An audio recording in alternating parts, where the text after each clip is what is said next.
still have a little bit of time. We'd have enough time to go like, please wait for a commercial break, and then you can add just an annoying sound in between that and when we can start recording again, and just you going, like trying to emulate the dial-up noise, but in the worst fashion possible.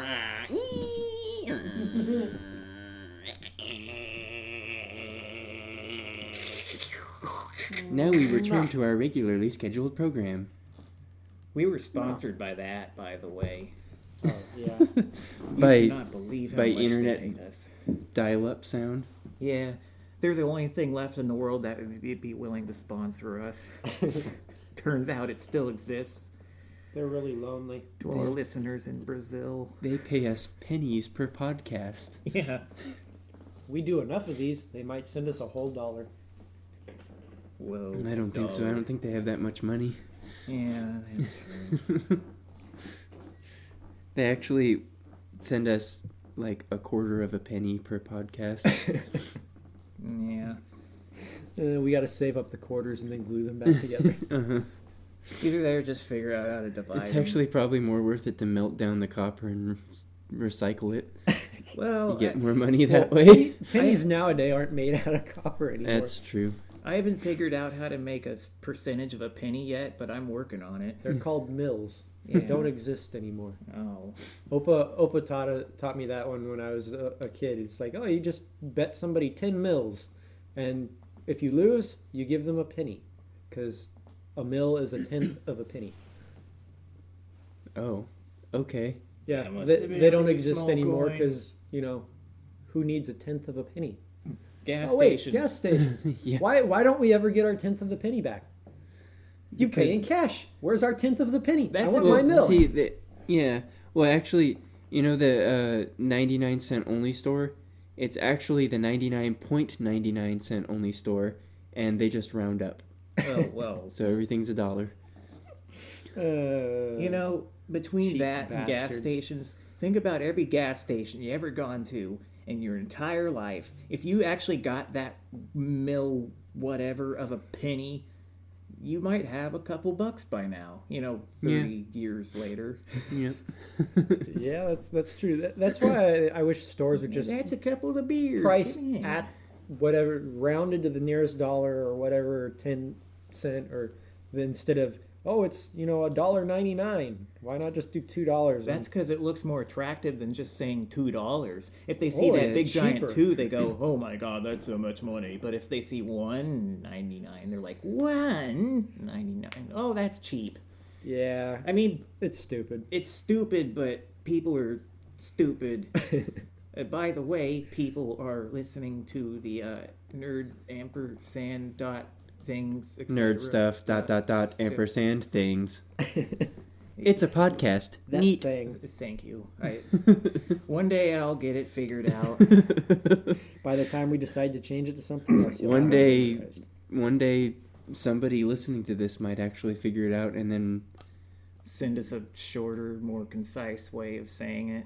or just like say, hey, why don't you name it this instead? It's easier to remember. We cause I don't know, we didn't think about it. But it'll make you sound like people who think, and then we'll be like, you haven't been listening to us very long, have you?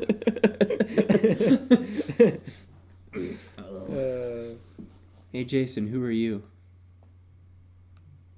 Sonic Megman. Oh, wait. Oh, I was reading a comic book. Wait, what was my line? No. Hey, Jason, who are you? Oh, yeah, me. That what he said. Yeah. Is your name Jason? Hey, Jason, is your name Jason? Possibly. Possibly. Hey, Lauren, who are you? I think that makes me Lauren. Good job. Yay! I get a star. Hey, Wes, who am I? My name's Ralph. Oh, yeah, I was going to guess Rusty Shackleford. But... No, wait, I want to be called that. Can we start over like every podcast? Can I be Dan? I want to be Dan. Oh, yeah. I want to wear pink and have a ponytail and be awesome. As long as you don't make nightmarishly asshole-ish Mario Maker stages, then I'm fine with that. Okay. I need to do that. No, yeah, I should start doing that again. I want to have an stages. inflated No. ego and think that I'm stronger than I am, but be really weak actually, and quit my training because it was too easy. I never which paid Dan are attention you to stories. I don't know which Dan you're talking about, because I know of two Dans, and one is from a fighting game, and one is from the various bowels of somewhere from Oklahoma, I think, but also on the internet and California. And Does that Dan wear pink? I think he does sometimes. Really? Well, fighting game Dan. He plays fighting games sometimes. The one... you know who I'm talking about.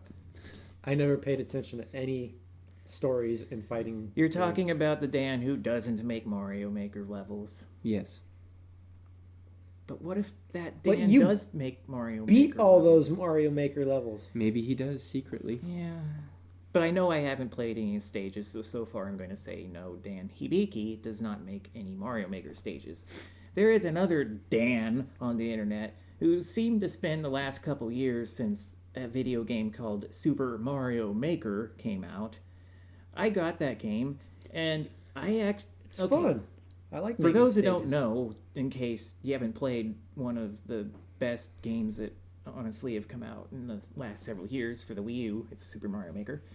You can make Mario stages, and that's cool. You can also play Mario Maker stages. That's cool too, in theory.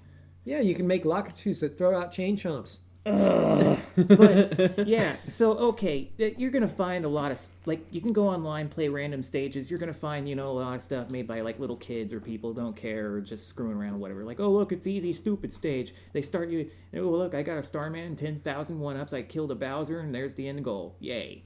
There's plenty of levels like that. But then a few people who have way too much time on their hands decided to make it their life's work to make the most nightmarish, rom-hacky, disgustoid, disease-rated fucking mongeries of misery that you could ever possibly imagine in a Mario level. I would setting. do that if I had no job. That would be fun. I don't have a job, and I don't do that because it's horrible. It's mean. Ever since... Okay, so literally, like... Quick story. When Mario Maker first came out, I think it was in 2014. Yeah, it's pretty sure... Or maybe... It was either 2014, 2015. So maybe 2 years ago. Ever since then, like... That makes me very mad. But This yes. is mine now. This lives over on my table side. Thanks. Meanwhile, some listeners like, what the hell's going on? No. They can continue to be confused. Okay. What were you Well, saying? then we're doing our job correctly. Anyway, so when Mario Maker came out, like for the first time ever, it came out in Japan first because most games do, and then they'll come out in America usually. Probably most Nintendo games Or now. Nintendo there's games. plenty of games that are made here now. Games that are developed in Japan usually come out in Japan first. Right. Which Mario Maker is. But anyway, so we had a friend who has a Japanese Wii U, and he got Super Mario Maker, like a week or Yeah, it two was before a couple it weeks came before out. us. Yeah, it used to be like they'd release it months Sometimes before, or sometimes yeah, a year Yeah. or so Yeah, before. Super Mario Brothers 3 on NES. It actually came out in 1990 in America. It came out in 1988 in Japan. Really? 2 goddamn Yeah, years. it took them 2 years just to translate it. So there isn't even anything to translate other than Toad like, yeah, you found my shop, a strange and Maybe it wonderful just thing." took that long to make them think that Americans would be interested in it. In one of the greatest and- Nintendo games ever. Yeah, and by the time the game came out, everyone was so goddamn hyped for it. Stores, rental stores, anywhere couldn't keep the game in stock at all for the longest time. But anyway, back to Mario Maker. So I'm playing Mario Maker on my friend's Japanese Wii U because earlier. Was fun. And it was really fun. Like, holy crap, this is cool. Like, you can make your own stages. That seemed like really great and everything. But the thing that interested me the most, more in making the stages, was playing the stages. And I found in the years since, there's a lot of people out there on the internet, they either want to really get into making levels or really get into playing levels. And I'm one of the making levels people. yeah, and I'm one of the playing type. And I especially like watching other certain people play games, especially a certain poor someone who... It's kind of an Areno thing. Like, if you know Shinya Areno, he is from Game Center CX, which is a Japanese show where he plays really hard games, but he's not very good at it. But the guy's so likable as, like, a television personality. It's like, you see him dying over and over again, some Mega Man boss, and I could sit there on the sidelines and go, what the hell is wrong with you? I beat the whole game without losing a single life for using your energy tank. Whatever. I know when I watch him, he's going to be miserable at these games. Most of them. He's actually really good at puzzle games. But that's not the point. The point of watching him is, like, he dies so much, but he gets better. He perseveres. He doesn't get, like, angry or anything. He doesn't get, like, frustrated and sad because, you know, he's an entertainer. He's on a TV show. He'll just kind of laugh it off and keep going. And sometimes he'll get, like, so close to beating that last boss, especially in Mega Man. It's like, he's got a speck of health left. Dr. Wily's got a speck of health left. And it's like, oh, he's already lost, like, 10 times to this guy. You don't want to see him lose. You want to see him win. You want to see the poor bastard win. It's like Dan in Street Fighter. It's like, you just want to see the guy win a few because, come on. He's had it rough already. Somebody won a tournament with him already. That kind of reminds me of when Vinny from Giant Bomb played the first Castlevania. Oh, yeah. He got to the point where he could beat the whole rest of the game really quickly, but then he just could not get past Dracula, and it took him so long just to get past the first form of Dracula, and then it turned into the crazy weird monster thing, and he freaked out. He's like, "What? The cookie monster." Yeah. And Jeff was just sitting there, and he's going, "Yeah, I knew that was going to happen. I just wanted it to be a surprise." Yeah. And I actually watched I didn't watch his, like, progress through the game, but I did watch the last couple videos of what did they call it? Vinny Vania, I think they called it. I watched all those videos through that whole first game. Yeah, the last one where he actually finally finished the game, and I was gonna think, like, okay, it's gonna be another Reno. He's gonna lose a lot, but he'll eventually bumble his way through whatever. But I didn't watch all the other ones. I didn't know he'd already practiced. So he got pretty much all the way up to death in level 5 before he started having trouble a bit because that level's pretty tough and death is the hardest boss in the game. But he eventually beat that. And then when he got to Dracula, at that point, he was actually doing pretty good. It only took him a few tries to do it, so... Yeah, I think he had done maybe 2 or 3 runs before that, and he died on Dracula a lot before that point. Yeah, I didn't watch those. Yeah.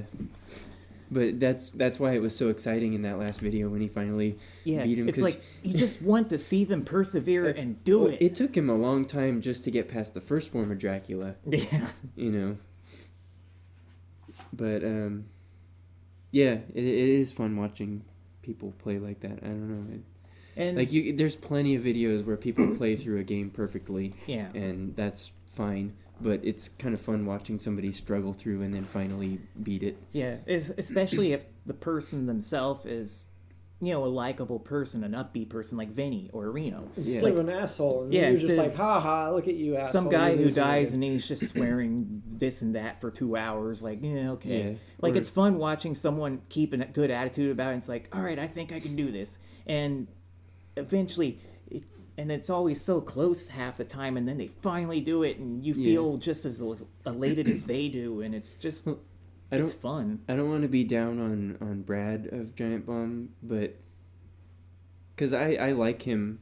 I like him too. I never. But then you watch the Breaking Brad episodes, and he gets seen those. Super angry when he's having a rough time. Didn't they make him play some of, like, the Dark Souls or Demon Souls or something, and maybe Doom? I think so.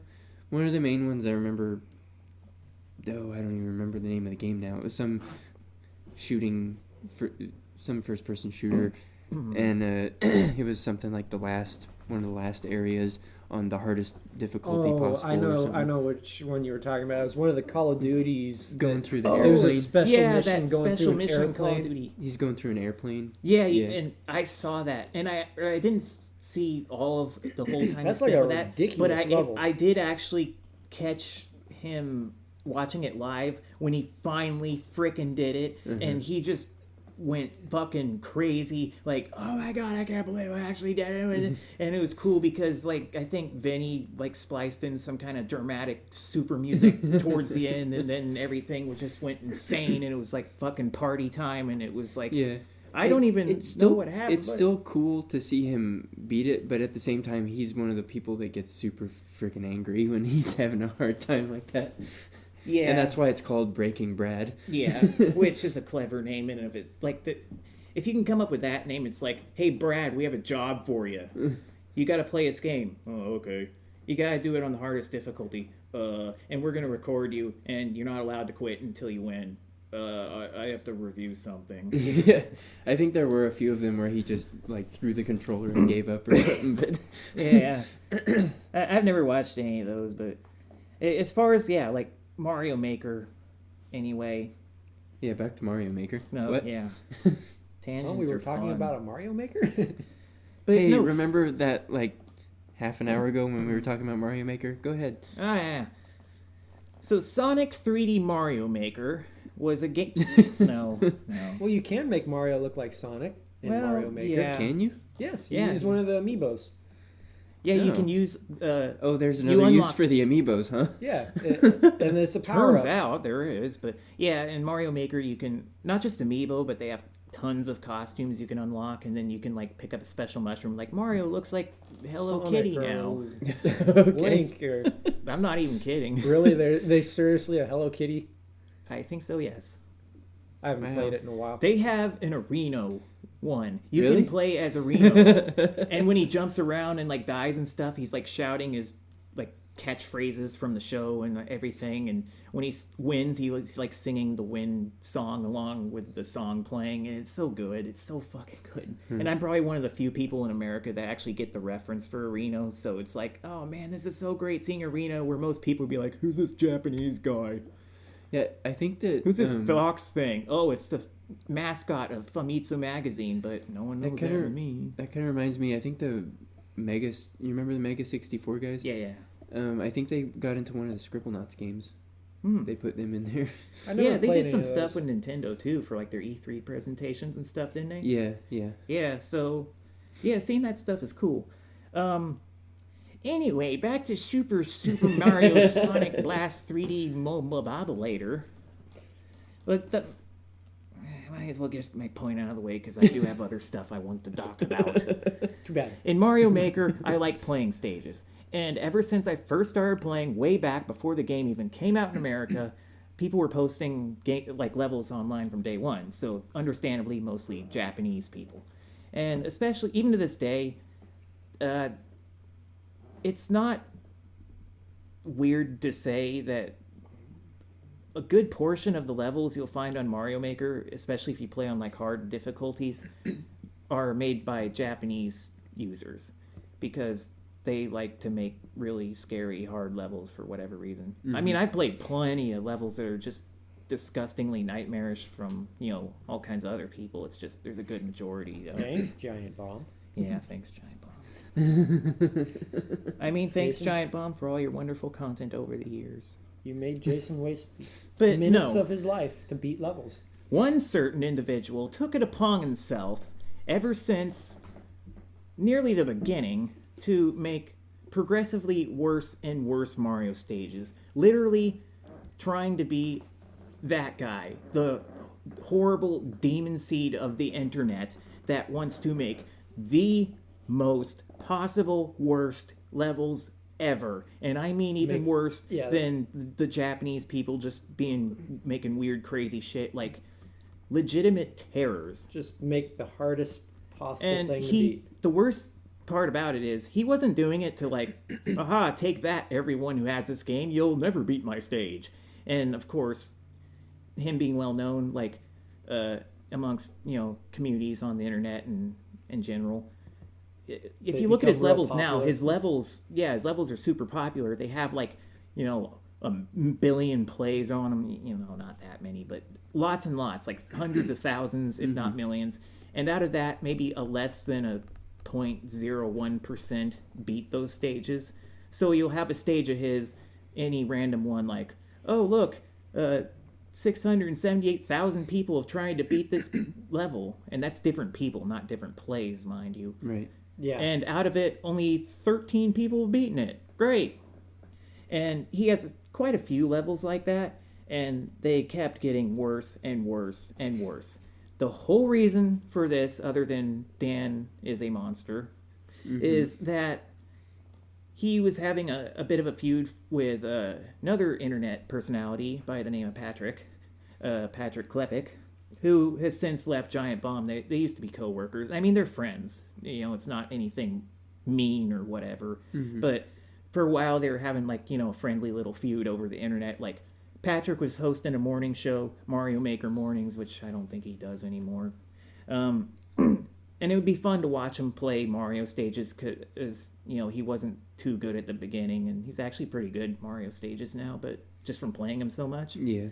And it's fun seeing him, like, he seeks out, like, really tough levels. People send him levels, and he'll play them. It's more interesting that way. Yeah, and it's fun watching him, although sometimes it's frustrating. I'm sitting there going, like, well, obviously, that's a trap. You need to go in that door, and you have to do this thing. And then I watch him do all that stuff wrong, and then I just go, throw up my hands, fuck it. I plug in my Wii U, download the stage, beat it, and that way I feel better about myself. But that's not to be like, see, this is how you do it. It's just for me being like... frustrated from if I played this stage, I could do it right now, and I can't play this. Where's my Wii U? So I did that several times. Now, where Dan Reichert comes into play, he was making like a couple of kind of difficult levels, whatever, for on his own time or because Giant Bomb or whatever. And Patrick eventually, he's going to play those stages. Co-workers like, oh, my old co-worker Dan made a level, and I hear it's pretty tough. And he played it, and it took him a bit, but he beat it. And then Dan would make another one, and he beat that. And eventually, I don't know who started this mess. Both of them. I'm going to say both of them. They both started getting their egos, quote unquote, in the way. So Patrick would beat one of Dan's nightmare stages and go, you have to do better than that, Dan. And then, of course, you can't take back anything on the internet. Poop sickles. So that happened. But then Dan would turn around and go, whatever, I'm going to make an even worse stage then. That'll show him. And the feud escalated for quite a while, resulting in several tough levels, in particular the Armageddon, the Klepocalypse, and the Reikening. Well, I think the Reikening came first.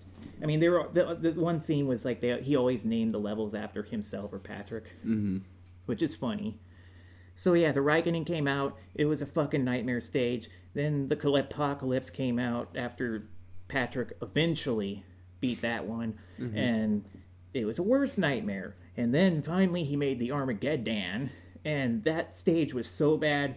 That was the one that finally broke Patrick, and he could not finish it.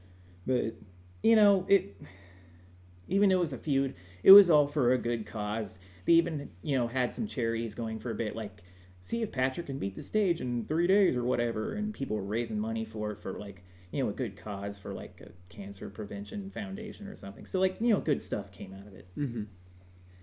Now, where I come in all this mess is, I'd see Patrick play these fucking nightmare asshole stages and go, that looks fucked.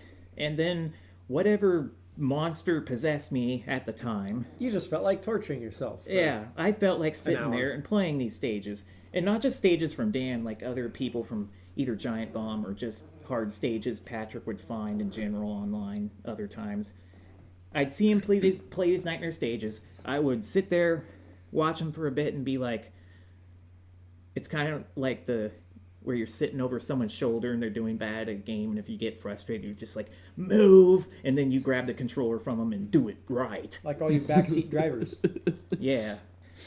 But for me, I mean, I'm not shoving Patrick out of the way. I'm just plugging my Wii U, and I'm sitting there. It's like, Bozo should have clearly realized there's a secret block right here, and if you grab that, you can jump over this door, and you keep falling in that pit right there.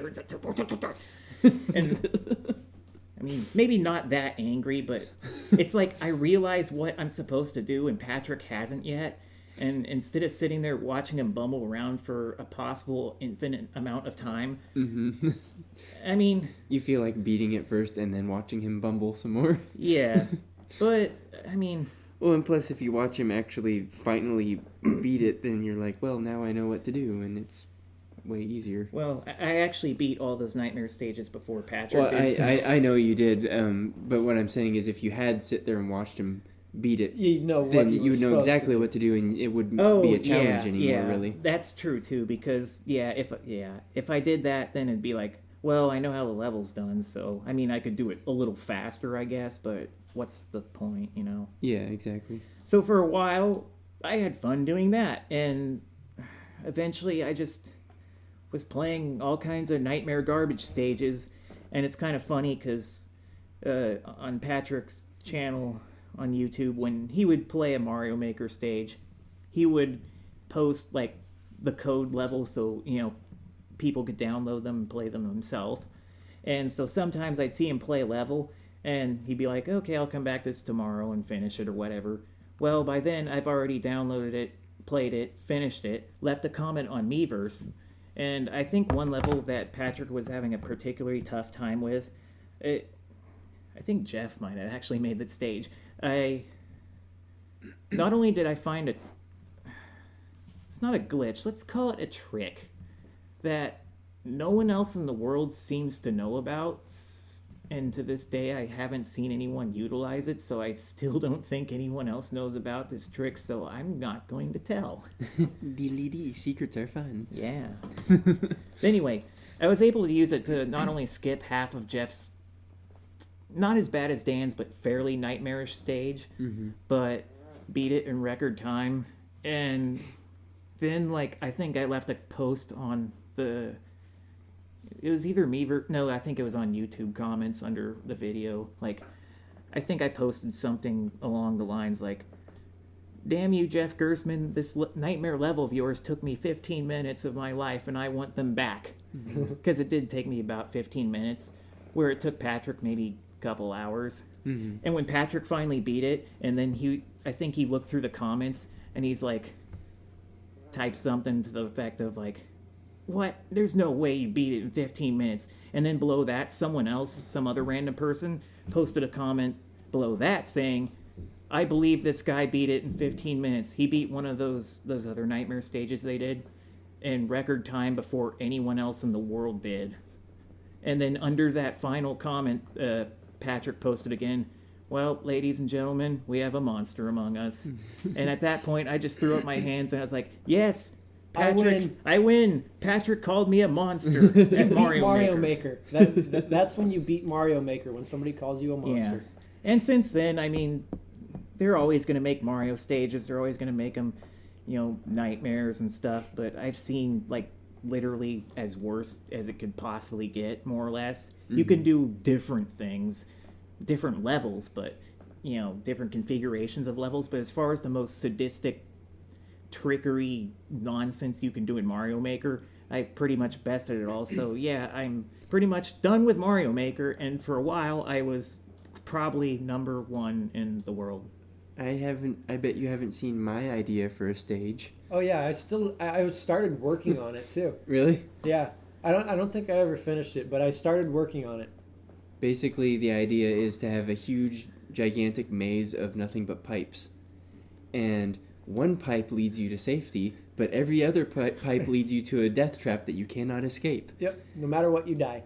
So, once you find that one pipe that leads you to safety, it's another labyrinth of pipes. And it just goes back and forth. And then one pipe leads you maybe to the goal, and then another safe pipe leads you back to the very beginning, and then the other ones are death traps. Now, Yeah, I started working on it. It actually it wasn't. It's not too hard on building it because when you're doing the Mario Maker, you've got like the two different the overworld and the underworld when you're making it. So when you go in the pipe, you can have it come out in the underworld where there's another maze or You death can tracks. basically make two separate stages and link them together however you wish. Mhm. So Yeah, and I started working on it. I don't think I ever finished it, but yeah, it's like It wouldn't even really be like a challenge of any kind. It would just It's be just a it would just matter be a of slot learning. machine. It's a just be matter of chance. learning yeah, which pipe I've is seen the a right lot one of to go. levels like that. It's like in the original Mario on Nintendo with the castles that were the maze castles, and you had to take the certain route through the castle to get further. Yeah. Otherwise, you just kept going and going until you ran out of time.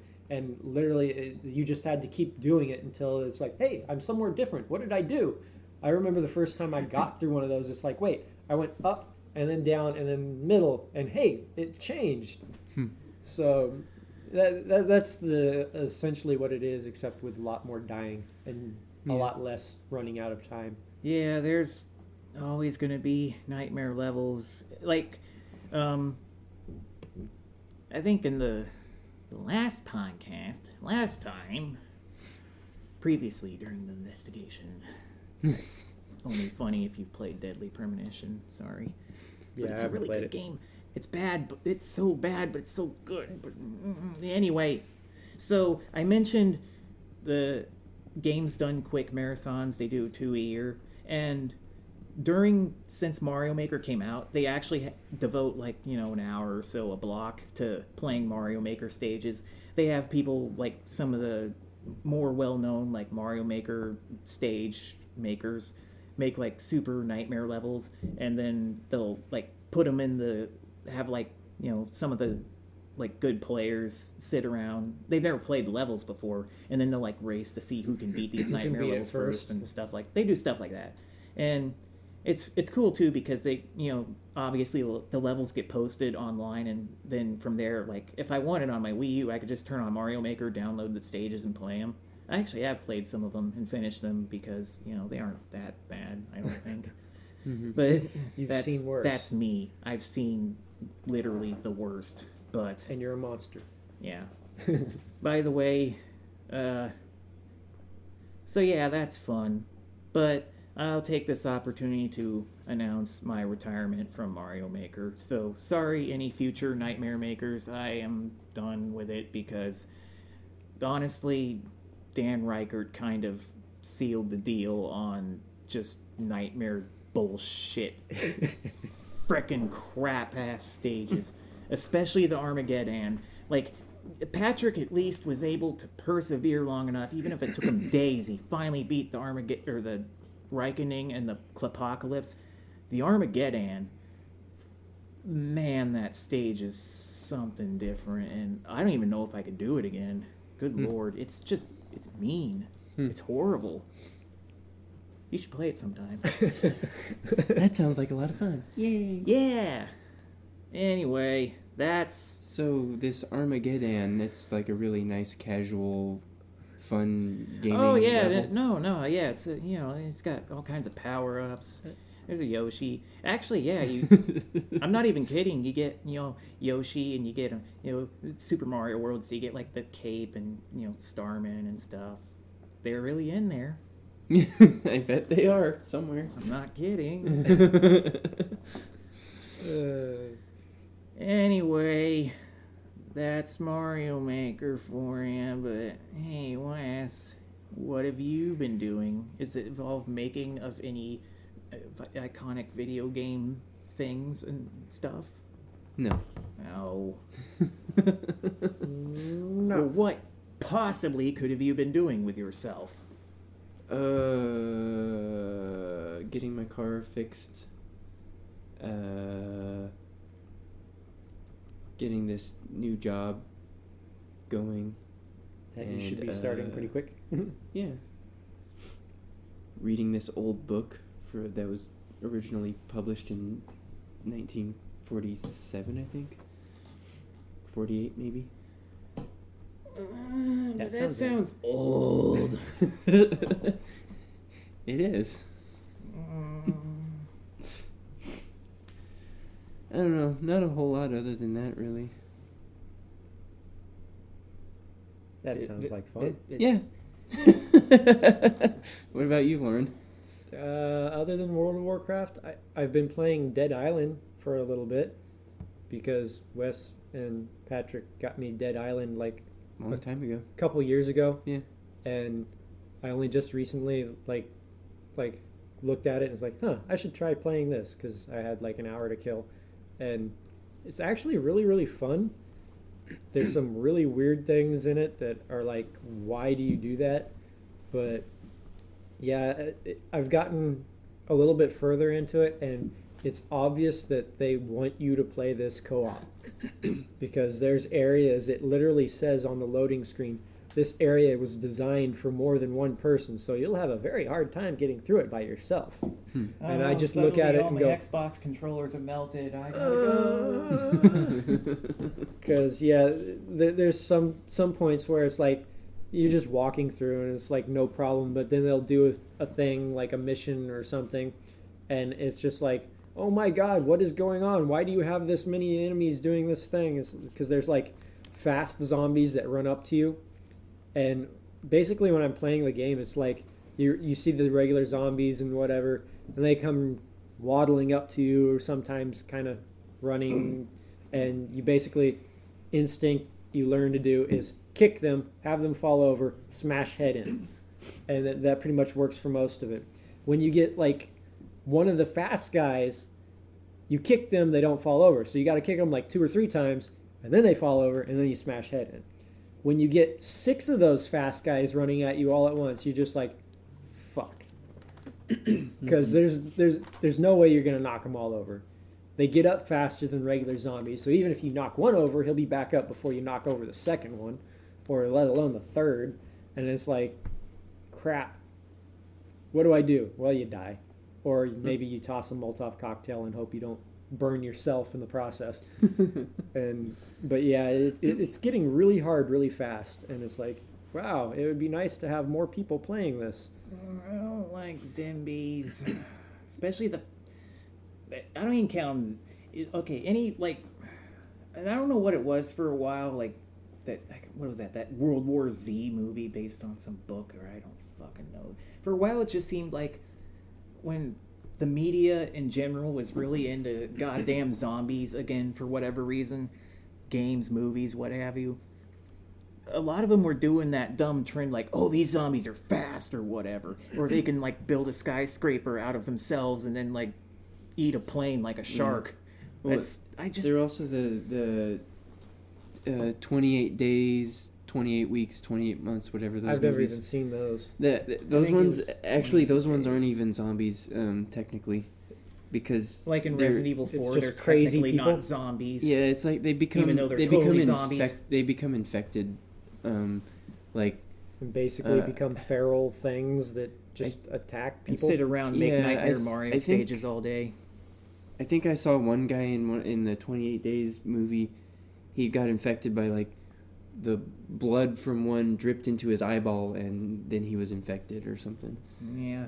So my problem with all that is I always view like some of the first Well, like Resident Evil. Yeah, It's Resident Evil, the zombies, like Resident Evil and Resident Evil 2 were like the first like horror games I played that had, like proper zombies, and they're kind of slow Right, and because shit. they're moaning and just shambling Or I'd towards you. watch Just, like like Night of the Living Dead and Dawn of the Dead were like some they're of just the first slow, zombie movies. shambling Yeah. I things. see a zombie as slow, shambling, dumb, whatever the hell, like all that. When I see like the ones that are running at you like faster than they could in real life, faster than like trained athletes, and it's just like some guy who was just normal a day ago and that probably died couldn't run. and And reanimated. he's dead. with He's broken dead. stuff, but he's still running Yeah, faster he's than all you were. rotting and shit, and he should be like half skeleton, and like his muscles should be falling off. You can't run fast. There's no such thing as a fast zombie. I'm sorry, I don't like that trope.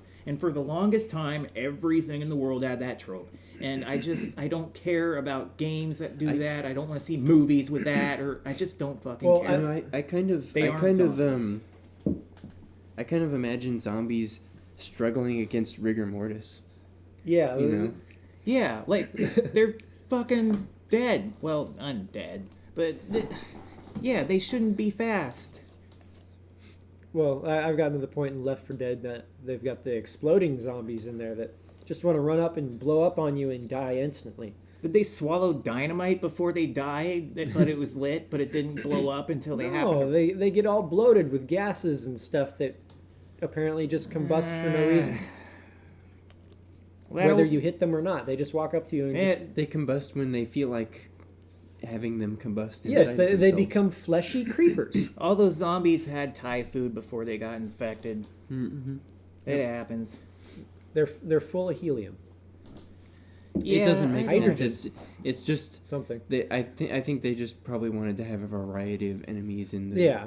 game, so they made something up. And I Yeah. understand that, but then you have games like Well, you Back got the when Dead Left 4 Rising- Dead games. and- back when Dead Rising came out. Like, okay, you're in the mall or whatever. There's a billion of zombies, and yeah, you can mow them down. They're slow, stupid, whatever. But then the real threat came when you came across like the normal people, but they were usually psychopaths. Crazies, yeah. And you walk into rooms, some guy's boarded up in like a store, and he's got a bunch of guns, and he's shooting at you and everything, and like they're the boss characters. Like that's where the variety came in, not just shooting zombies or I'd like to put a frying pan on top of the stove, get it hot, and then just walk up to every zombie and push it in their face, push it in their face, push it in their face, because not only would it kill them, and it was silly, it would give you extra experience points, but... Yeah, don't worry. They've got the crazy psychopath people in the Dead Island as well. I just got to the area, and now they all have guns. It took me forever to get ammo for the one gun I had, because it's like, here's a gun, but no ammo. Can't find ammo anywhere yet, because I'm not far enough in the game, but I have a gun. So that's kind of useless. And then I get to the point where they have guns, and it's like, oh my god, why does this guy never reload? He's a person, and he never reloads. He just shot like 20 rounds out of that pistol. I got a Magnum revolver. 1, 2, 3, 4, 5, 6, 7, 8, 9, 10, 11, 12, 13, 14, 15, Oh, I fired 47 shots out of my Magnum revolver. Time to reload it. 1, 2, 3, 4, 5, 6, 7, 8, 9, 10, 11, 12, 13. Yeah, it takes all of 2 seconds to reload. Easiest game of Russian roulette ever. I'll put one bullet in this 4,000 round chamber, lift it into my gun, spin it, zzz, click. It'd be like the wheel from the Price Yeah, Price this is is Right. right wheel. It's a 100-round Magnum. Yeah. And then watch, he pulls it, bang, kills him, and then Bob Barker shows up. You got $1,000. And then just tosses ones onto his corpse. Yeah, I want to play that zombie game. Oh, that's hilarious. I can tell you actually one. I just thought of something else that I actually did. What? Yeah, I watched a movie. I did that too the other day. I watched. I don't know if you ever seen it. I watched 1 Hour Photo again for the second time. Is that the one with I've- Robin Williams? Yeah, Robin Williams. I don't think I've seen it, but I know I've heard heard of it. And He's and a creepy it- psychopath. Yeah, he works at some place called Save Mart, but without the E, so it's not the grocery store Save Mart around It's like here. Sav Mart. It looks Yeah. like. But it looks sort of like a Walmart-ish drugstore kind of. Shop Smart. Shop S Sav Mart. Yeah. Well, at first I thought it would look kind of like a drugstore, but then I'm like, whoa, that's a lot of aisles, and they have toys and stuff So too. it's more like a Walmart. kind of more like Walmart Okay. a little bit. But he works at the photo place over there, and he's all obsessed with developing film, and he's like, not just any idiot can do this, and blah blah, and he kind of narrates through the movie. But I watched it. I remember I watched it the first time, and I was like, this is a pretty good movie, and now I watched it the second time, and I'm like, this movie's pretty weird. Because, I mean, it's kind of normal at first where you sort of find out that he's become obsessed with this one family that keeps bringing in film to be developed, and throughout the years and years that they've been coming in there, he's been making his own copy of the photos for himself. To just keep for himself. And he ends up like wallpapering one huge wall of his apartment with all these photos of this other family. Can you believe I thought of Deadly Premonition again when you said that? So he's got this Go on. weird like stalkerish thing going on with this one family, and it's sort of like But stalking the whole family, not just like, oh, Yeah. the hot daughter. he's become obsessed with the family, and he sort of feels like he's a part of the family Okay. in a way. All right. But then the movie takes a really weird turn when he You don't discovers say. he discovers from this other woman that comes in to have some film developed that the husband is cheating on the wife. And With this that other woman. shatters like his whole fantasy of this perfect family that he's okay. created from the photos. And he just goes totally fucking insane. That sounds great. Yep. It's pretty great, and it's really weird, too.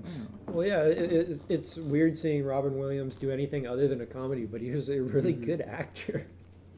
Yeah, most people Yeah. think of like Good Will Hunting if they want an example of like a good Robin Williams where he's not doing the Yeah, comedy that's crap. that's a really good serious role for him. Which I don't think I've ever seen Good Will Hunting either, but whatever. If you want a comedy where he goes completely fucking insane, Death to Smoochie is a good one. Yeah, I've never seen that one either.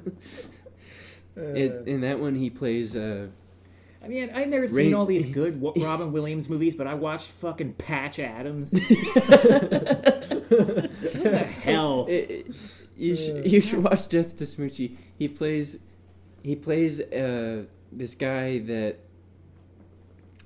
is like a host of a kids show, a little like a kind of a kindergarten age show, and he plays this guy named Rainbow Randolph.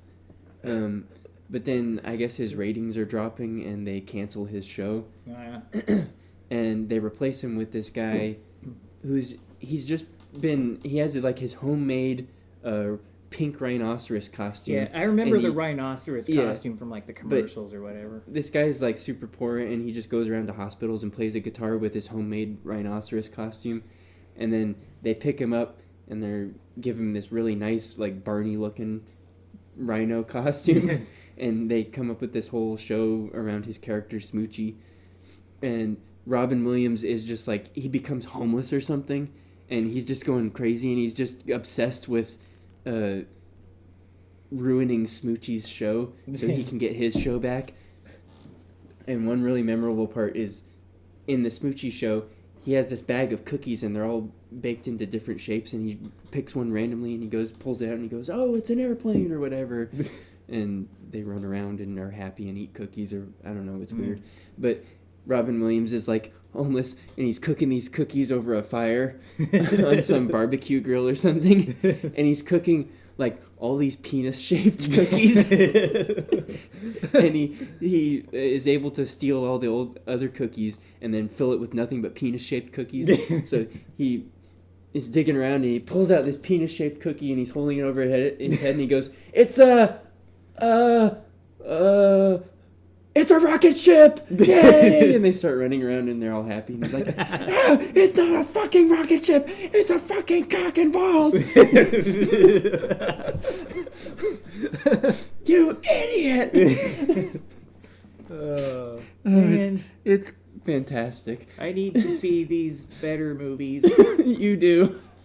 You really do. Better than a fucking hospital clown supposedly based on a real person, even though the real person is nothing like the jackass portrayed in the... God, jeez, that fucking... Oh yeah, that was supposed to be based off of a Yeah, a true real story. guy, a real Patch Adams guy who was into, like, alternative healing and, like, you know, all that, like, caring for the patients and all that shit. And then, Actually treating people like humans. What? well, that too, but then, like, the movie dumbed it down to, like, the stupidest, like, bare essentials, and then they changed a lot of major parts. Like, there was, like, the real Patch Adams had, like, a good friend growing up, and he died, or whatever, but in the movie, they went ahead and made the friend a girlfriend, so they could have a love interest, and then she died, ooh, and it's like, they just changed a whole bunch, and the real Patch Adams guy, who's pretty fascinating if you read up about him, but he just basically lampooned that movie. It's like, it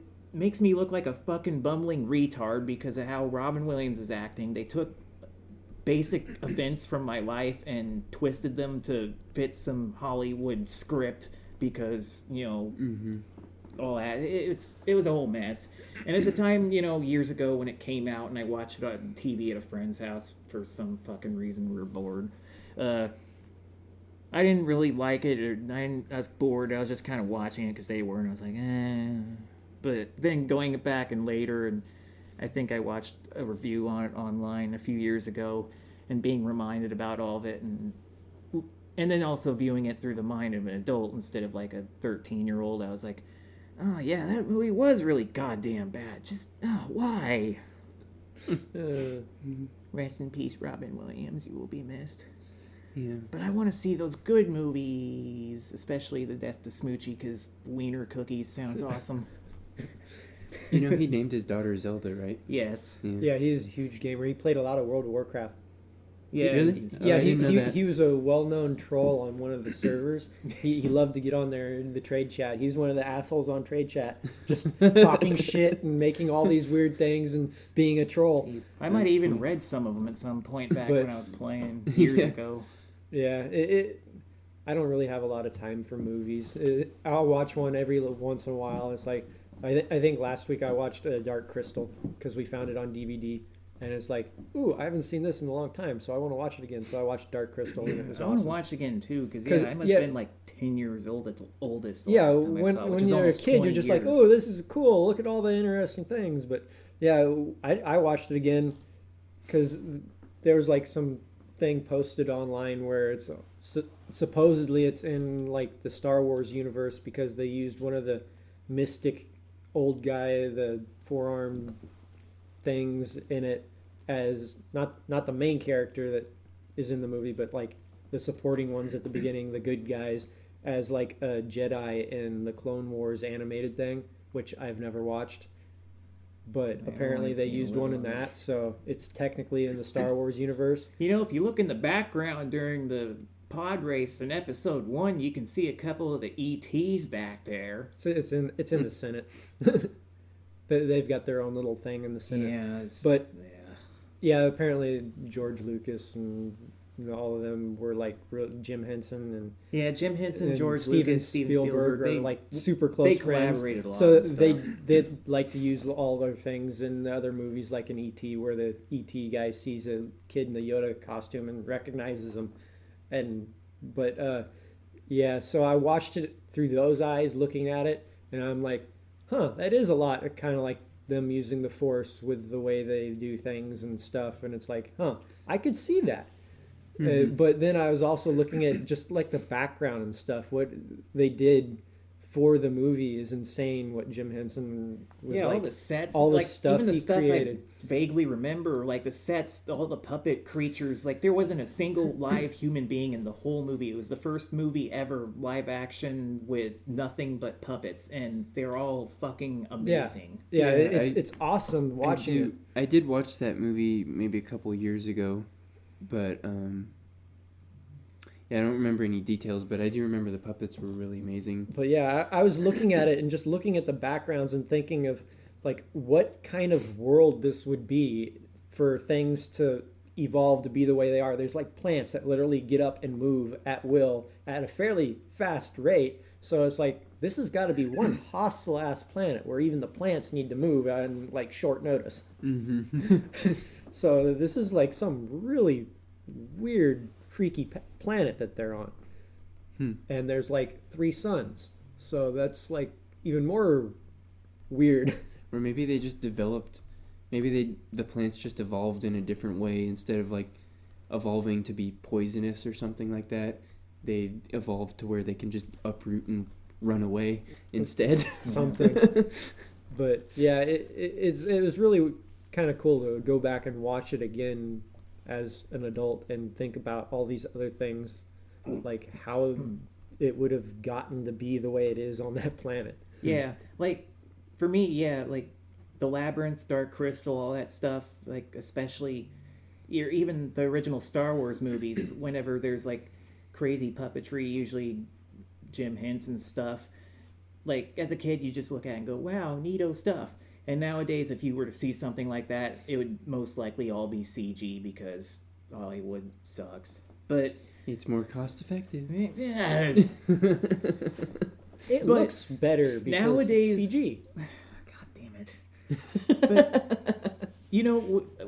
have you ever seen the new Jurassic Park, the Jurassic World movie? Did you ever see that when it came out years ago? I've only seen parts of it because it. No, I haven't seen that one. I didn't see it in theaters, but when it came out on DVD like a year or two ago or whenever, I finally watched it. Like, I'm not the biggest fan of Jurassic Park, and I hear that for the most, like, for a lot of the parts where, you know, they didn't need the dinosaurs, like, on screen, running around, jumping, doing crazy shit, they actually had, like, real dinosaur, like, puppets, like, in the very first Jurassic Park. Yeah. But when you look at every, like, and this is apparently a common complaint, when you look at every, like, shot where you would see a dinosaur, and it would obviously just need to be like, oh, they made a dinosaur head and moved it around a bit. It looks like they just painted CG brush shit all over it just so they could, like, add a few more colors or make it blink more often or something stupid like that. Everything just looks CG no matter what. There's a scene in the very first Jurassic Park where Grant's, like, holding that raptor egg when they're in the lab, and the little raptor hatches for the first time or whatever, and he holds it after. Like, you see that thing hatch, like, it's a real puppet there, and you can even suspend disbelief now and look at it, and it looks like a real ass dinosaur hatching from an egg with, like, gooey shit coming and all. A lot of the effects from the original Jurassic Park still hold up pretty well. They're still amazing. And the very first scene in Jurassic World, they show, like, a batch of eggs in a laboratory, and you see one of the eggs hatch. It's a raptor. Oh no, it's hatching out of the thing. And the very first thing is, like, you see, like, maybe a claw and a little of its hand poke out of the egg, and it just looks like CG paintbrush cartoon thing. And I'm just thinking, you've already done this Exact same thing like 20 years ago or more with no CG or very little, or you didn't use CG at all in that shot, and it looks like shit. In that shot, yeah. Well, and it just made me sad. Like, I like Jurassic World as, like, just a basic ass film. It was okay. It's not special. I don't know why they're laying CG over puppets, but that's literally what it seems like. What a lot of people seem to have forgotten, like what they used to do when CG was pretty new, or at least the smart directors would do. And what they seem to have forgotten is, if you use several different methods of special effects, it actually tricks people's minds, and they can't discern one from the other. Yeah, like if you use CG in certain shots, puppets in other shots, switch back and forth, and switch back and forth. Jurassic Park was great at that. Yeah, but if it's pure CG, then you spot it right away and you go, "Oh shit, that's CG." And every time you're ever going to see it, any part of it ever again, you're going to go, "Oh, there's the CG thing coming." Yeah. And sometimes, sure, they can do CG very well, especially if it would be absolutely impractical, even with the best puppetry in the world. Like, good example of CG is Gollum from the Lord of the Rings movies. Like, because they had Andy Serkis, like, wearing the suit and, like, doing all the movements, and they took their time to make the CG. They took his facial expressions too, didn't they? Yeah. They just spent a very long time on it when they could have just, took their CG crayon, went and been like, "There's your guy." Yeah, then it would look like shit. They knew, even though it was CG and people were going to probably still look at it and go, "Oh, CG." They made sure to make it look as good as they could, and it still looks good. It's still CG, but it's because they based the entire thing off of a real actor doing real movements. Doing the motion capture. I have watched Fellowship of the Ring again somewhat recently, which is funny because you barely see Gollum in that at all. But but when you do, I see him and I go, yeah, because it doesn't look as good as I remember. Think that was just really the problem is, like, say taking Jurassic Park for example, it's much easier to trick the human mind into believing something CG is real if it's the less human it is, the easier it is. Yeah. Because I don't know the exact reason why, but since Gollum is very humanoid, human-like, then he just doesn't look as good. It doesn't hold up as well, I think. Yeah, I think that's part of the reason. A lot of people had the same complaint with Yoda, because it's like, originally he was a puppet. And in the first episode 1, before they did the remake of the episode 1, he was still a puppet. But then they went back and dubbed over it in CG guy. Which we went back years ago when they reshowed that first episode in theaters. We went and watched it.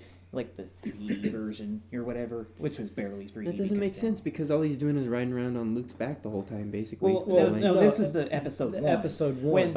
I thought you were talking about. No. Did he ever? Because I know he added CG stuff into the. They added original stuff movies. in the original movies.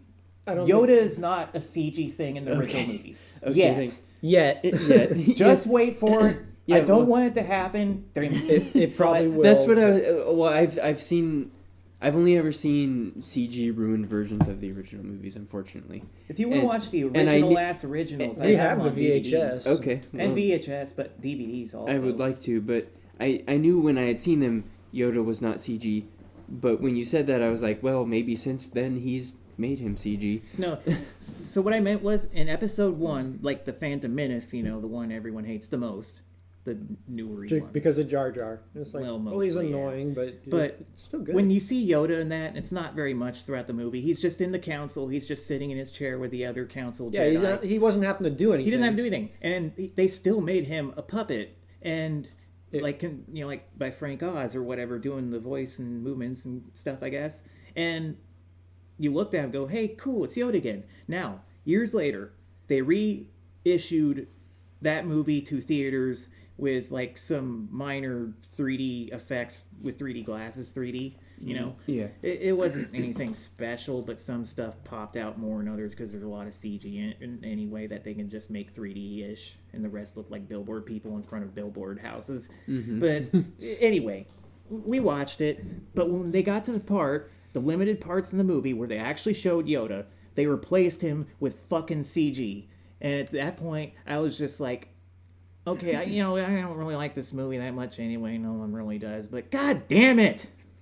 And the thing that pissed me off the most wasn't that. It was the fact that if they're going to do that, someday they're going to go back to episodes 5 and 6, where Yoda's- Empire and Return of the Jedi, and replace those Yodas with a Christ-forsaken CG. And if they do that, no.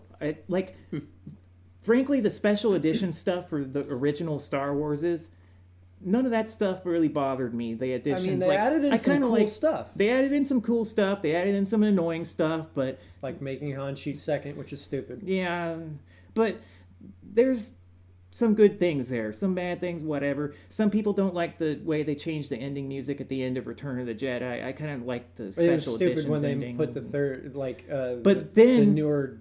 they replaced the actor who played Darth Vader. I can't think of his name right now, but they replaced him with that little shit-stained, what's his At name? the very end of Hayden the movie, Christensen where he's at the just end, standing there where they're just waving or standing there as, and it's all like 5 seconds where they're all just standing. Him, Ben Kenobi, and Yoda are standing there as fucking ghosty spookies. But it's Why? the young one that they put in. They didn't even make him look old because at that point he's old. So Yeah. it's And- like it should be the older Darth Vader. it's like, they the originally Force. had it. He's young again because No, he's dead or whatever. I'm enjoying. Like Return of the Jedi is probably my favorite of all those Star Wars movies for several reasons, and I like the ending because it feels victorious, like they accomplished so much and hooray, but. Then you Darth- see that little twit standing there, and it's like, God damn it, you fucking are ruining the good ending, and oh, I will just say the one good thing that came out of episode 1 is pod racing. Oh, yes. that was And cool. people need to get on making pod racing a real thing, damn it. Yeah, because not just game, but real thing. Yeah, because if pod racing was real, I would be a racing fan, hands down. Yeah. It would Then be I'd way be better out than there NASCAR. racing it. Yeah. Yeah, it definitely would be way better than Because NASCAR. when I played the pod racing game, I played it on the PC because the Yeah. N64 version sucks. But the PC version is great. And Yeah, I it's played awesome. it all the I- time on I that. played the hell out of that. I played.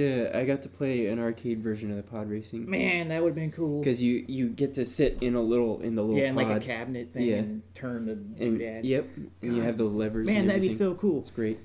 Like, yeah, that and the lightsaber duel at the end.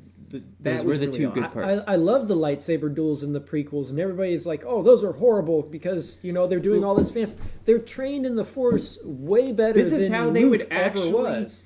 Yeah. Battle And and Luke, in the Luke original didn't know ones, that much in the original. Luke was barely trained. Obi-Wan was super old. And Darth Vader didn't want to kill Luke. Darth Vader was old, and he was mostly robot. And he really didn't want to kill Luke. Yeah. So it's like... exactly. If you watch in episode 4, when you watch Obi-Wan, Darth Vader fighting, they're just sitting there holding lightsabers, occasionally going dink, dink, dink against each other like two kids whacking sticks in the backyard. I think back then it was more like, ooh, laser swords. Neat.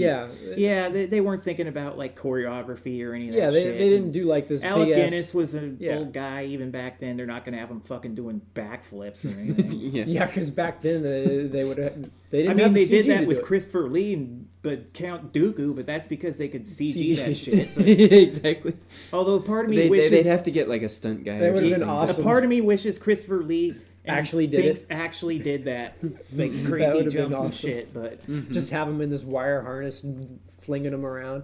he doesn't need a wire harness, man. He's just gonna fucking do hella backflips. Yeah. But Like 50-foot backflips. yeah, He's Dracula. He can do it. yeah. Sure. If Dracula was a Jedi, man, someone needs to make that. Yeah. I'll make that. But yeah, so what the hell was I talking about? I don't know. The lightsaber battle at the end of... We just No. mentioned that was Eh. a good part. Well, yeah, I think it all started from Dark Crystal and puppets or something. But Yeah, somehow led into where they CG'd over the Yoda puppet in episode 1. yeah, and at that point, I was sure someday they were going to do the same to Yoda and the original movies, Jedi and Empire. And if they do that, I'm fucking done with this shit. Because Well, even seeing Hayden Christensen at the end of... Now, I'm going to be fair. Hayden Christensen, I went back and thought about it, and at least episode 3, like The Revenge of the Sith, he actually makes a pretty convincing, like, Anakin Skywalker. Yeah, or he good did a Darth really good Vader. job of Like, acting it. I mean, he can't talk lines worth shit, but like his emotions, his facial expressions, especially when he starts like Going to the dark going side to the and all dark that. side. Like there's a whole scene with him and Padme in two different parts of the city, and they're both like really upset, and they just have these like range of emotions. It's a real powerful scene. He's really good, and at the end when he's fighting Obi-Wan, that's real good. He's actually good in that role, but at the end of Jedi, Return of the Jedi, yeah. I don't want to see him standing there. I want to see the original actor. I wish I could think of his name. Because, yeah, he Because was they supposed to be still older. have that same actor when Luke takes his helmet off before he dies. Yeah. Just keep him.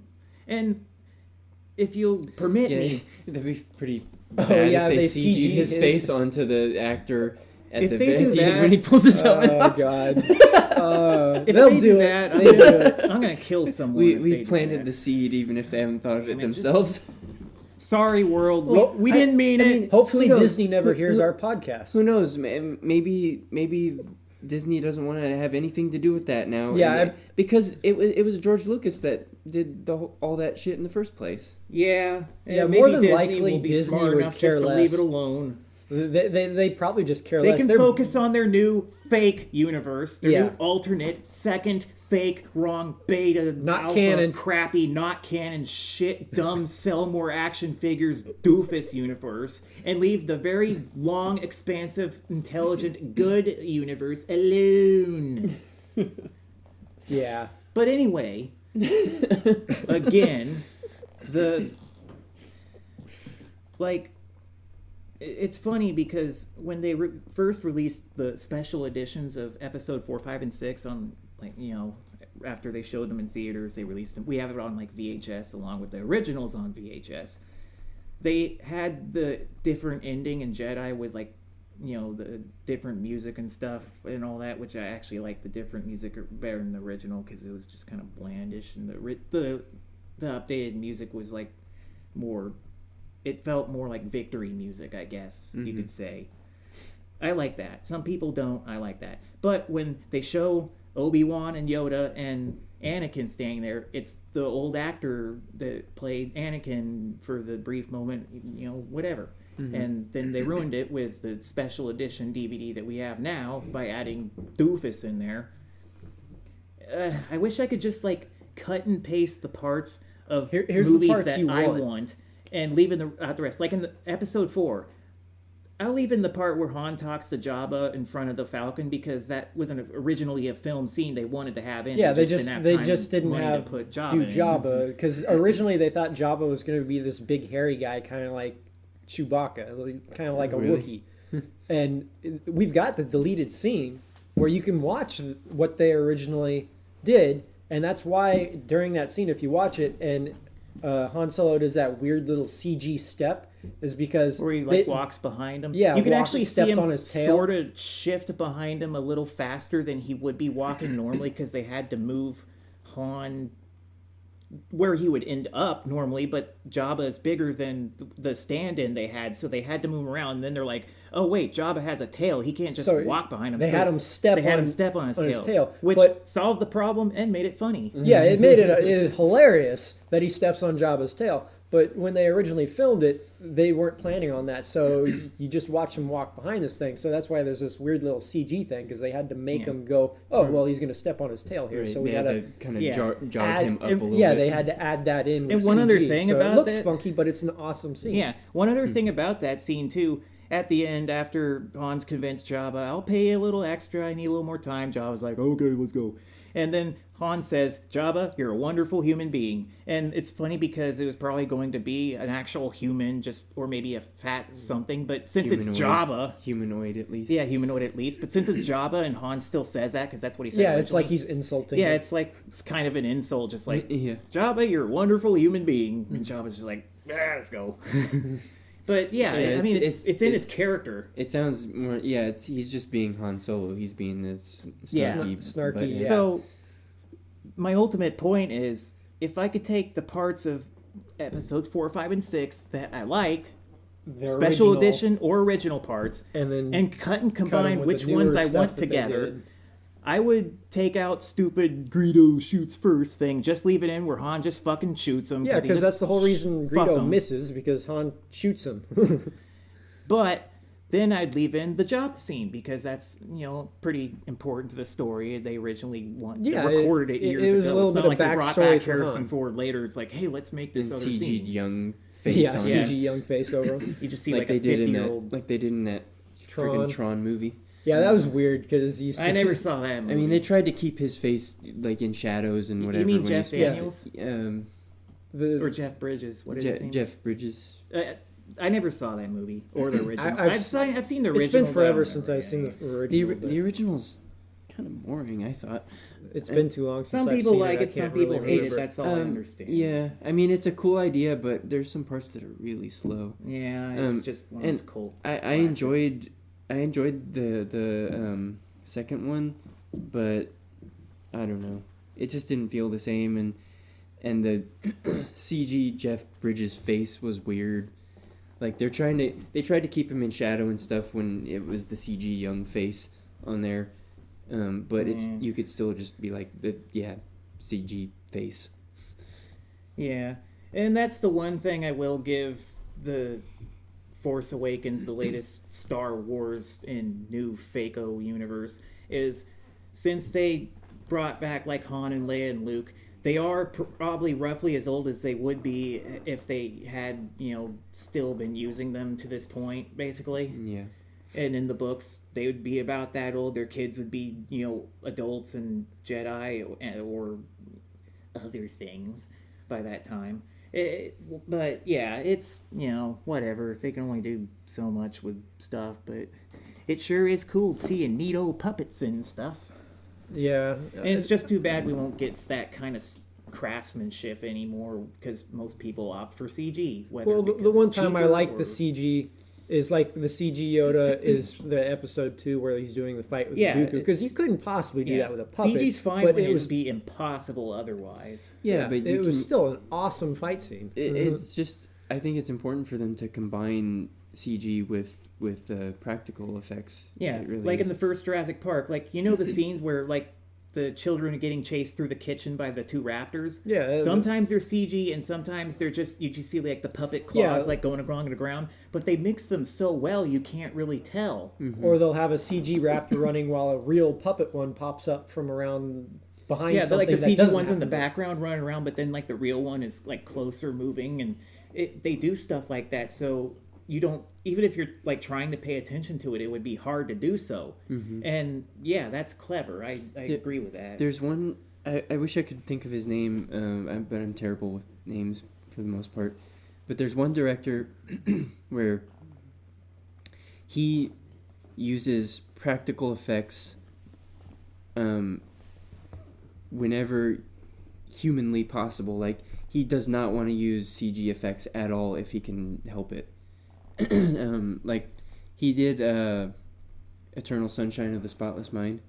It has Jim Carrey in it. yeah, it has Jim Carrey in it, and That's another one I need to see because I mean the premise basically is there's this company that allows you, that basically you agree that you want memories removed from your mind because it's like too painful for you or whatever. Yeah, traumatic memories. So they come in and they remove the memories for you. But then you wouldn't be who you really are anymore. And a lot of the yeah, but a lot of the movie is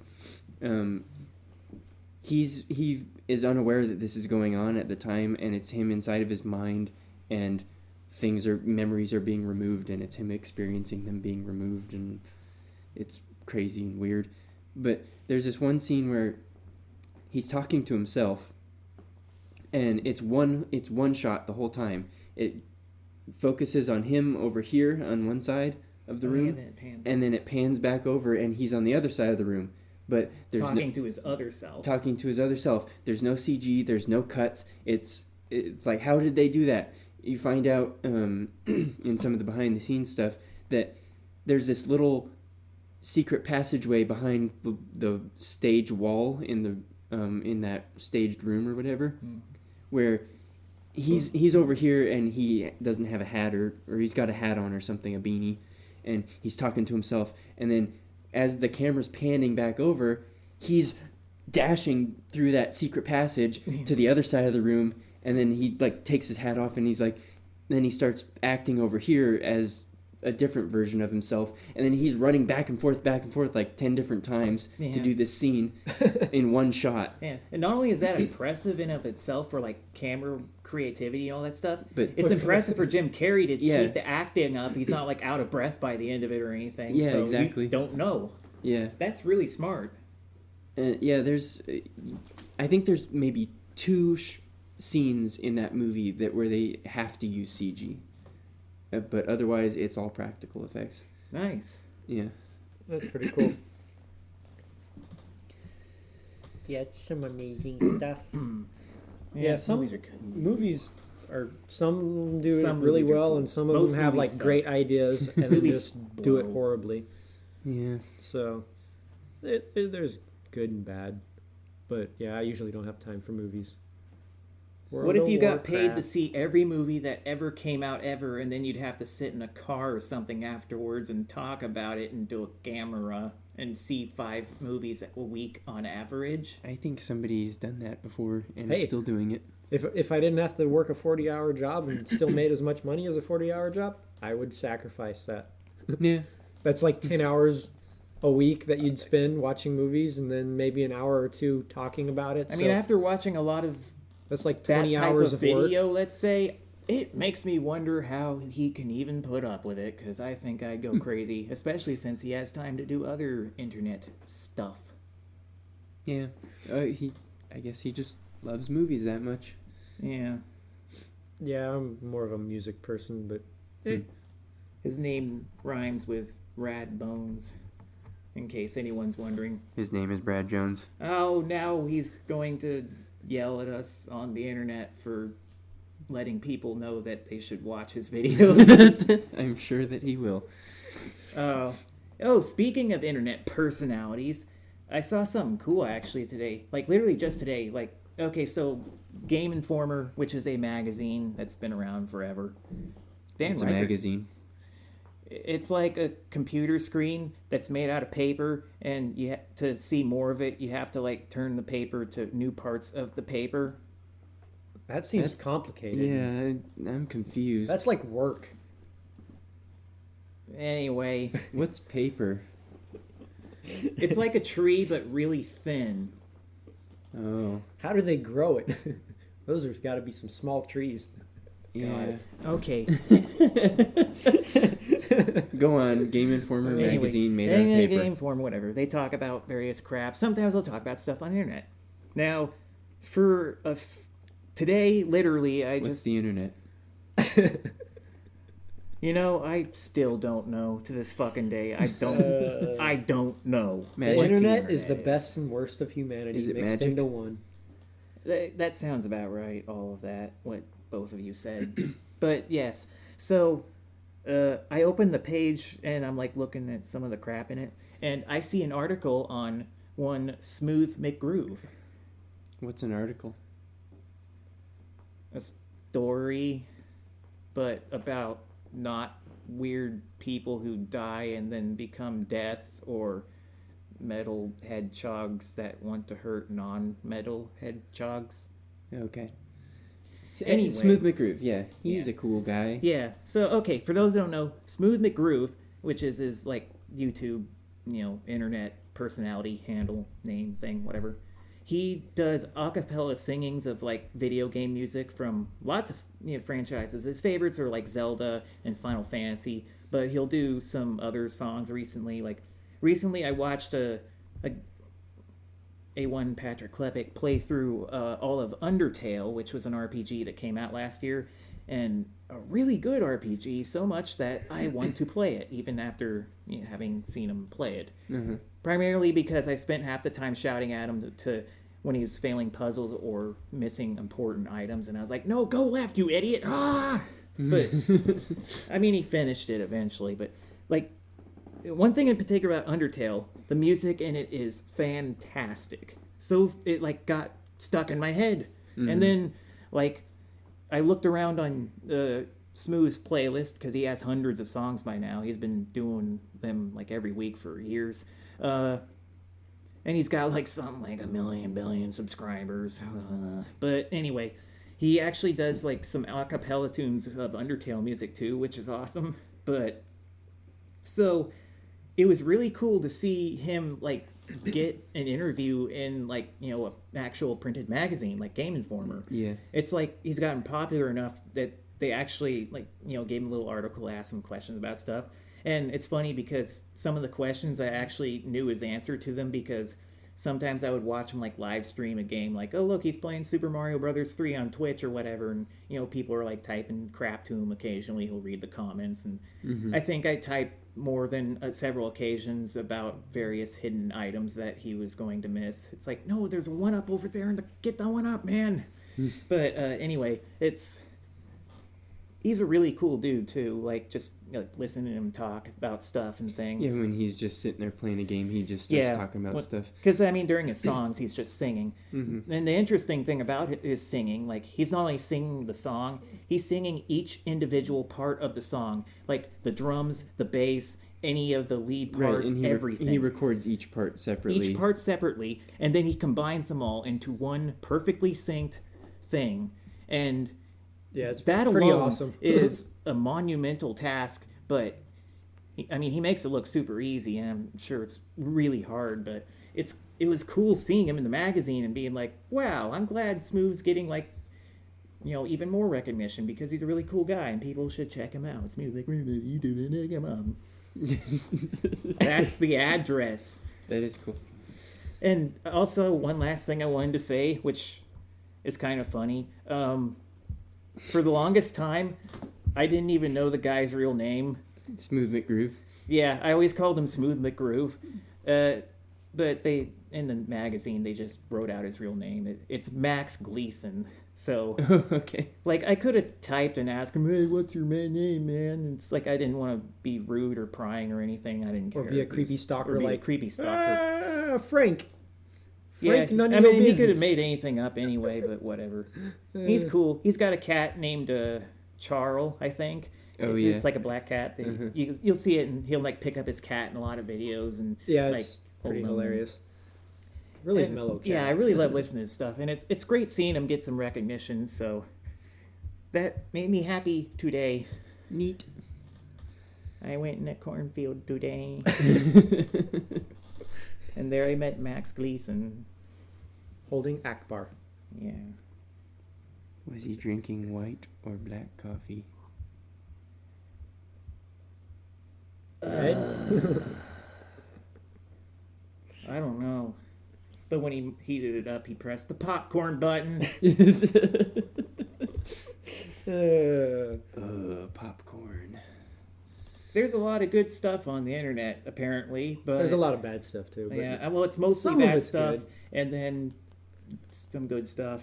That's the downfall of the internet is when it first started, it was all good stuff that people were like, hey, let's be helpful and do this and do that and make some awesome stuff. And then you get the worst of humanity on there and getting access to it. And then it just slowly and slowly became this demented piece of crap that drowns out most of the good stuff. But you can still find it if you look hard enough. Speaking of which, let's end this demented piece of crap right now. But I Okay. have one last thing I want to talk about. Oh, yeah, well, let's. Any last thoughts? Anybody? I'll try not to make it go forever, but... I'll make it go forever. So, a couple weeks ago, I got Earthbound for Super Nintendo, which is a fantastic game. It's part of a series called Mother that came out in Japan, and it's the second installment of only 3 games they ever made. And it which was is nice and unfortunate. expensive. Well, yeah. Thanks to... That kid in there is from Animal Crossing, right? I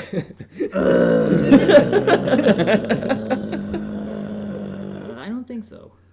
But, so anyway, Earthbound is great. I spent a long time playing it, almost nonstop the past week or so until I finished it. I'm going How to play did a you lot possibly more in have the time future. for anything else?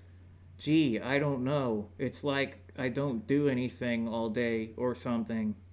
I mean, what? Nothing. Nah, it's really great, but I'd like to talk about Earthbound, but there's lots of information out there. Just be careful, because if you're at all interested in Earthbound, I just recommend playing it.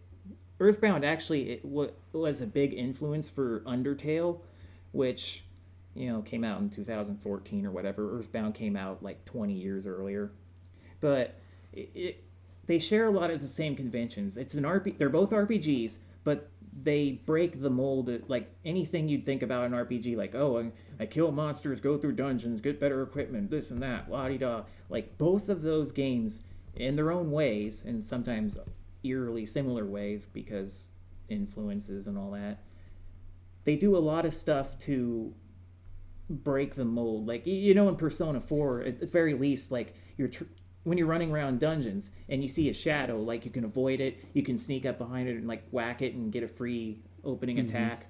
They use that stuff in Earthbound, and it's stuff like that. I like seeing RPGs that do something new and creative. Yeah. And like I said about Undertale, as well as Earthbound, the music is absolutely some of the best music you'll ever listen to ever in anything in your life. Not kidding. But I think you're kidding. no. Prove it.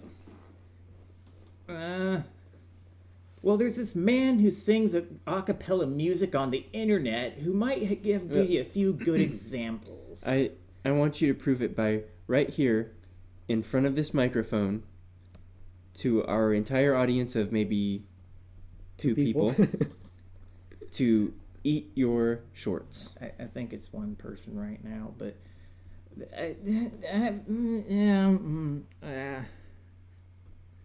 anyone who hears this, just go on internet, type in these. Eat your shorts and music. prove it to me No, and our audience. I'm not wearing any shorts though. Then eat your shirt. I'm not wearing a shirt either. No, I thought it was a white T-shirt. I haven't been outside in 8 months. Okay, I guess that's Whatever. proof enough that you haven't been outside in 8 months. I believe you about that music then. Well, I did say I just spent pretty much nonstop playing what is a very long RPG in Earthbound, start to finish. So, and I plan on playing it more. But Anyway, Earthbound music is great. So is Undertale. Like, if you're interested at all in these games, you're on YouTube right now. Go listen to it. Or maybe wait a minute and then go listen to some of it. But, yeah, I really want to play Undertale now. But other than that, I don't think there's anything else I need to talk about. Any last thoughts, Lauren? Check out some of the people we mentioned. Yeah, that'd be cool. Yeah. I talked there's- about a lot of people on the internet that are probably way more famous than us. You should listen to them. Check them out. Julian Smith, too. Popcorn, yeah. Popcorn button. Yeah. Popcorn. Mulk. I haven't seen Malk. those yet. Yeah. Racist coffee. Techno cheap. Mr. Eat Randy. Mr. Tim.